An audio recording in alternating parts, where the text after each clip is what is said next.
कहते हैं कामयाबी के साथ दुश्मन भी उपहार के तौर पर मिल जाते हैं। 35 साल पहले हुई 4 हत्याएं, हत्याएं भी ऐसी जिनको पूरा भारत, कनाडा, अमेरिका और भी कई देश जानते थे, मगर उनको क्यों मारा गया यह आज तक किसी को पता नहीं चल पाया। वह इतना फेमस होने के बाद भी जो है उनको आज तक न्याय नहीं मिल पाया और ना ही यह पता चल पाया कि उनको क्यों मारा गया और किस लिए मारा गया। इसकी कोई ठोस वजह सामने नहीं आती है। दोस्तों, आज की कहानी एक ऐसे दलित सिंगर की जिसने जो है अपने दम पर ऐसा मुकाम हासिल किया जिसके मरने के 35 साल बाद भी उसकी लोकप्रियता आज भी आसमान छूती है। लोग उसे आज भी उसी तरह से प्यार करते हैं जैसे कि 35 साल पहले करते थे। उसकी आवाज़ में एक ऐसी झनकार थी जिसे लोग सुनकर अपने खेतों से अपने घर तक चले आते थे। तो पूरी जानकारी के लिए बने रहें वीडियो में अंत तक। हेलो दोस्तों, नमस्कार, मैं हूं आपका दोस्त आर के। स्वागत है आपका अपने यूट्यूब चैनल अपनी कहानी में। दोस्तों, चैनल पे नए हैं तो वीडियो को लाइक कर दीजिए और चैनल को सब्सक्राइब कर दीजिए। दोस्तों, आजकल चमकीला शब्द जो है हर सोशल मीडिया प्लेटफॉर्म पर जो है काफ़ी तेज़ी से ट्रेंड कर रहा है। दोस्तों, आखिर क्या है चमकीला शब्द का इतिहास? पंजाब के ज़्यादातर युवा जो है या फेमस सिंगर के रूप में सिद्धू मूसेवाले को जानते होंगे। तो पंजाब में एक और हीरा था जिसका हाल भी जो है सिद्धू मूसेवाले की तरह ही हुआ था। मगर दोस्तों, सिद्धू मूसेवाले के गुनहगारों को तो सज़ा मिल गई, लेकिन जो अमर सिंह चमकीला था उनको जो है आज तक न्याय नहीं मिल पाया। उनकी मौत को 35 साल बीत चुके हैं। वह दोनों पंजाब के वो नायाब हीरे थे जिनको लोग आज भी प्यार करते हैं और उनके गाने जो है बड़ी शिद्दत से सुनते हैं। दोस्तों, चमकीला शब्द के बारे में जानने के लिए आपको चलना होगा तो आज से 35 साल पहले। दोस्तों, जो चमकीला था उनका जन्म पंजाब हरियाणा जिले के डुमरी गांव में 21 जुलाई 1960 को हुआ था और यह एक दलित परिवार में जन्मे थे। दोस्तों, और इनका जो परिवार था बहुत ही गरीब था और इनके जो पिता थे वह भी काफ़ी गरीब थे। मेहनत मजदूरी करके इनके पिता इनका पेट पालते थे, अपना परिवार चलाते थे। दोस्तों, कुछ वक्त और गुजरता है तो चमकीला जो होते हैं थोड़ा और बड़े होते हैं। बचपन से ही इनको गाने गाने का बड़ा शौक होता है और इनके बचपन का नाम जो है धनीराम होता है। दोस्तों, और यह जो है अपनी लाइफ में एक इलेक्ट्रीशियन बनना चाहते थे। दोस्तों, उस वक्त इनके साथ कोई काम करना नहीं चाहता था। उसका रीज़न यह था कि उस वक्त भारत में काफ़ी हद तक जातिवाद का ज़हर फैला हुआ, इसलिए वह इलेक्ट्रीशियन नहीं बन पाते हैं और बड़ी मशक्क़त के बाद जो है लुधियाना के ही एक कपड़ा फैक्ट्री में नौकरी कर लेते हैं और वहीं पर काम करने लगते हैं। चूँकि दोस्तों उनको गाने गुनगुनाने का बड़ा शौक था, इसलिए जो है काम करते-करते मन ही मन में गाने गुनगुनाया करते थे और गाने खुद लिखा भी करते थे। इसी बीच वह जो है हारमोनियम और जो है ढोलक बजाना भी सीख गए थे। तो कुछ वक़्त और गुज़रता है तो जो चमकीला होते हैं उनकी शादी जो है लुधियाना के ही ज़िले के एक गाँव में कर दी जाती है जिनका नाम जो है गुरमैल कौर होता है और उनके उनसे जो है इनके 2 बेटियों का जन्म होता है। अब लगभग जो चमकीला थे वो 18 वर्ष की उम्र इनकी हो चुकी थी।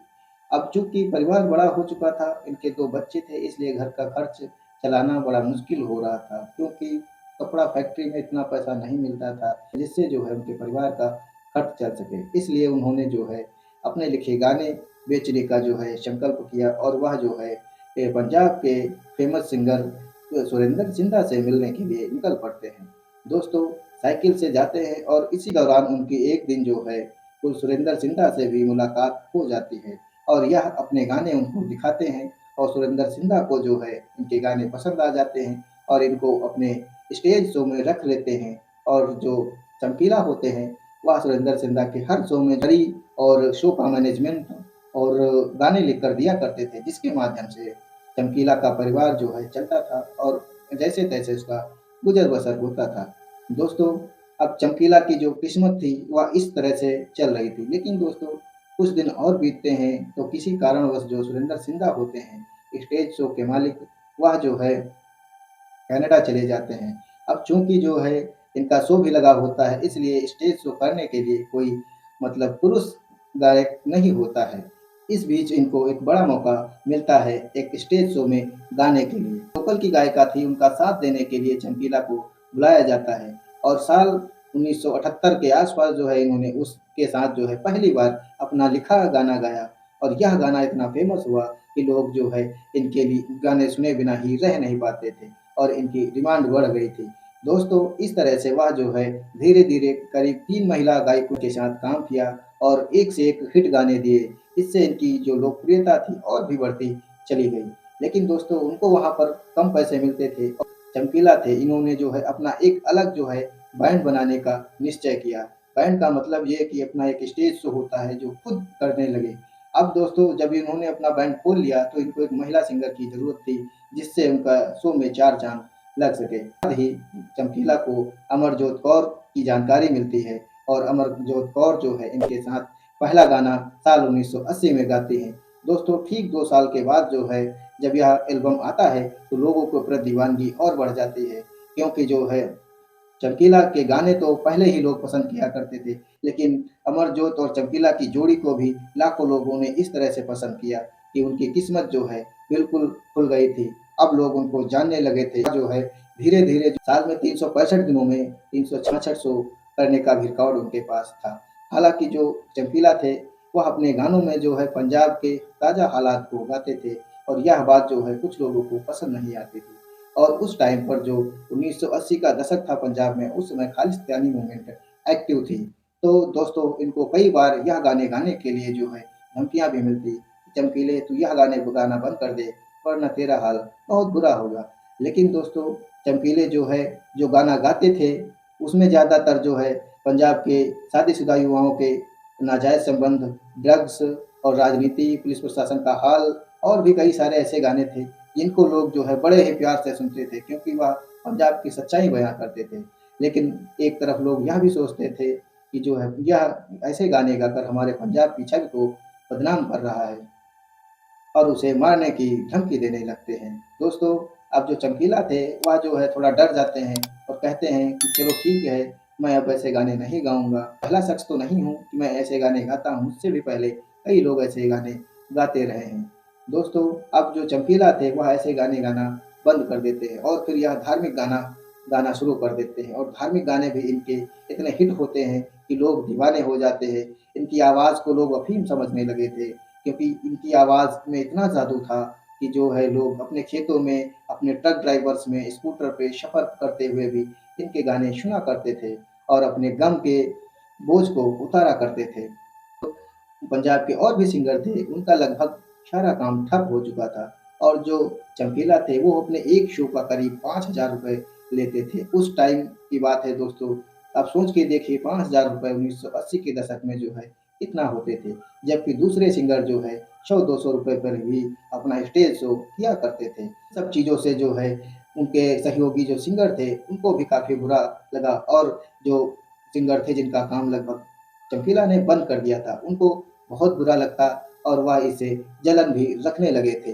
अमरजोत और चमकीला के लगातार शो हिट हो रहे थे और इस शो के हिट होने से जो है उनको लगातार अच्छा खासा पैसा मिल रहा था और इसी बीच अमरजीत और चमकीला जो है लव मैरिज कर लेते हैं। अमरजोत कौर थी, वह जो है ऊँची कास्ट की थी और जो चमकीला थे वह दलित समाज से आते थे। लेकिन कुछ लोग यह भी कहते हैं कि यह जोड़ी कुछ लोगों को पसंद नहीं आई, क्योंकि इसमें जो कुछ लोग थे इस विवाह के खिलाफ भी थे।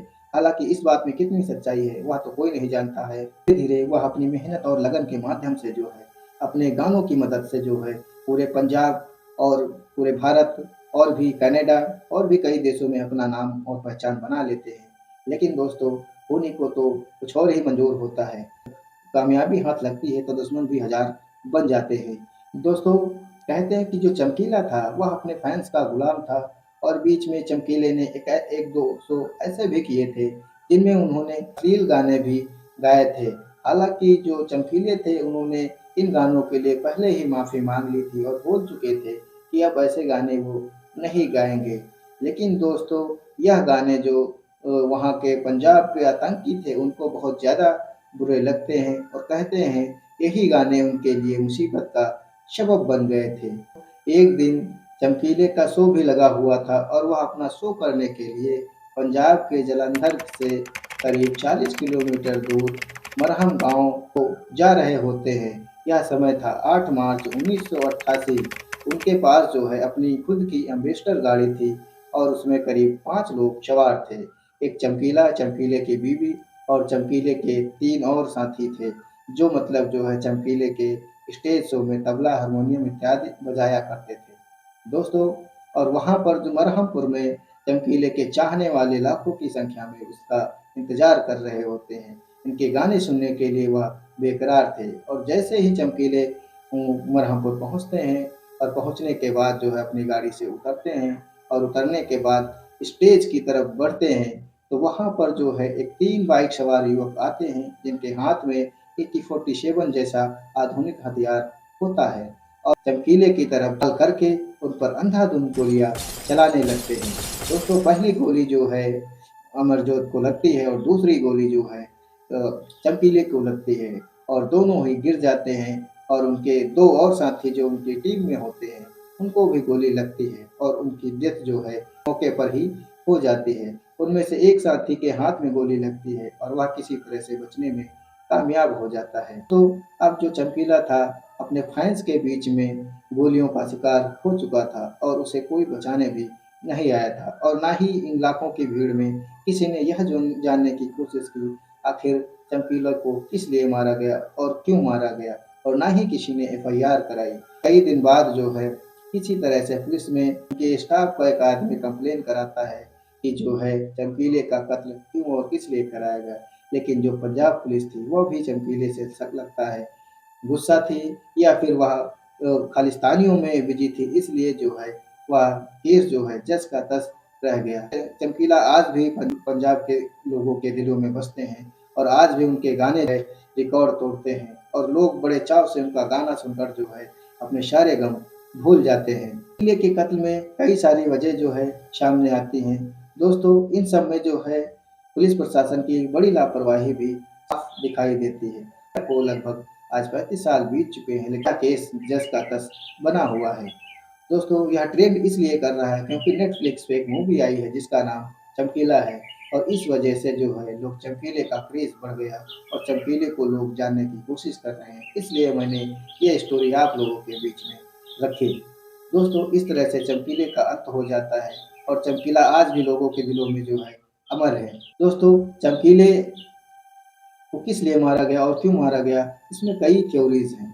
कुछ लोग तो यह भी कहते हैं चमकीले जो है अश्लील गाने गाते थे, उनको मना किया गया था लेकिन वह नहीं माने, इसलिए वह आतंकियों का शिकार हो गए। तो कुछ लोग यह भी कहते हैं कि चमकीले की हत्या उनकी एक ऑनर किलिंग थी, क्योंकि उनकी जो बीवी थी वह उच्च कास्ट की थी और वह खुद दलित थी, इसलिए उनके परिवार वालों ने ही शायद उनको मार दिया हो। एक तीसरा कारण भी है, जो पहली पत्नी थी उनका नाम गुरमैल कौर था, उन्होंने जो है बिना तलाक दिए है अमरजोत कौर से शादी कर ली, हो सकता है इसलिए उनको मरवा दिया गया हो। दोस्तों, पंजाब के लोग चमकीले की हत्या में एक कारण और भी मानते हैं, जो जहाँ तक मुझे भी लगता है कि वह सही भी हो सकता है। जो चमकीले थे अपने गानों की और एल्बम की वजह से उन्होंने कई सिंगर्स का काम बंद कर दिया था, इसलिए वह परेशान थे।